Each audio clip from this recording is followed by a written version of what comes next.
Oh, I just put a milk dud in my mouth. Okay, sorry, I'm chewing. Okay, let's do self-starter 29.2. This is still for practice. Did you notice that these questions are the exact same ones and the grammar diagnostic that you'll have to do at the end of the year?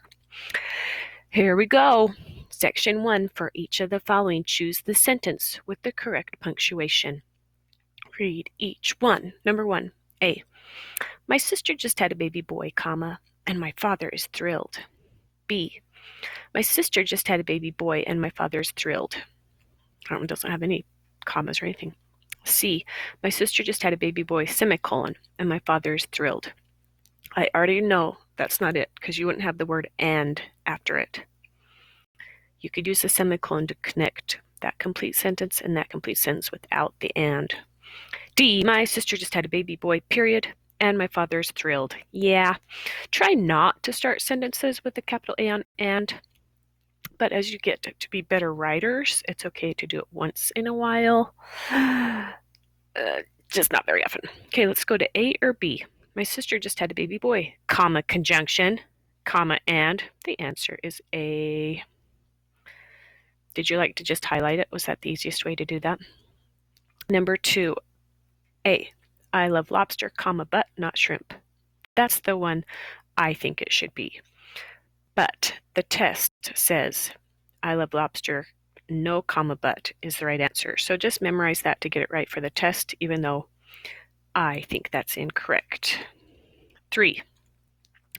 Our new bed is arriving next week, and I, for one, am looking forward to sleeping on something other than the floor.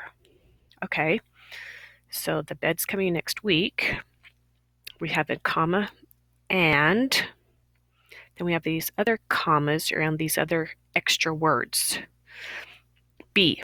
Our new bed is arriving next week, and I, for one, am looking forward to sleeping on something other than the floor. C. Our new bed is arriving next week, and I, for one, am looking forward to sleeping on something other than the floor. Automatically, I look at that semicolon and I go, are they two complete sentences? If they're two complete sentences, I don't have to have the word and. So it can't be that. D.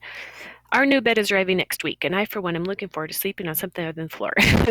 That's how we would text it without punctuation, but that's not correct. So it's either going to be A or B. Well, didn't we just do one with a comma and up there? Let's look for the comma and. Our new bed is arriving next week. No comma and. B. Our new bed is arriving next week, comma and.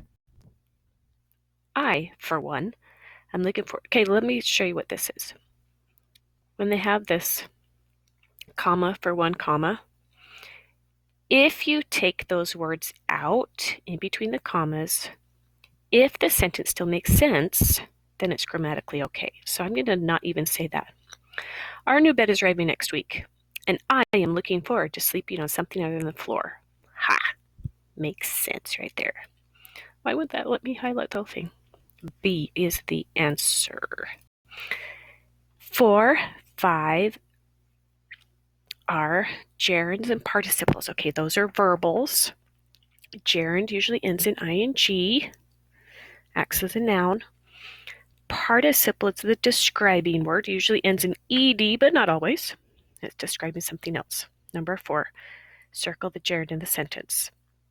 Sleeping is the thing my cat does best. Well, what are the verbs? Is and sleep. Sleep is something you do, but sleeping ends in ing in this case, so it's the gerund. 5, circle the participle in the sentence. Saddened, she walked away from the ceremony. Oh, what are the verbs? Walked. You can be sad. In this case, saddened describes how she walked away, who she is. So saddened is the verbal. Okay, 6, 7, 8, 9, 10. This is the one where they want the part of speech. Remember? They don't want to know if it's a gerund or participle or infinitive. They want to know if it's a noun or a verb or adjective. 6, give the part of speech for the word in italics. To sleep was the only thing Raoul wanted after his long day. Well, automatically we're going, oh, to sleep, to infinitive. But they don't want to know if it's infinitive. They want to know what part of speech it is. And guess what? That is a noun type noun right there. Number 7. Give the part of speech for the word in italics. The eggs, sprinkled with chives, were very popular at the fundraising breakfast. Sprinkled is the verbal, and it describes eggs. Which word is a describing word? Adjective. Number 8. Give the part of speech for the word in italics. Yasu decided to walk to school on Wednesday. Decided to walk. Automatically we're like, oh, that's an infinitive. Yes, but what part of speech is it? It's a noun. Like, hey, you want to go for a walk? Number 9. Give the part of speech for the word in italics. My family has always enjoyed entertaining. The hard one with this is it an adjective? Is it describing? Or is it a noun? Well, think of the word like, I love to entertain. It's like a party, so it's like a noun. 10. Give the part of speech for the word in italics. Rhett becomes embarrassed when people compliment his skill. Embarrassed describes Rhett. Which one is the describing word? Adjective. Okay, let's go to prefixes. Sorry, clear my throat in the microphone. Okay, the prefix inter and intra means between and toward. The word you have to put in the sentence is introvert.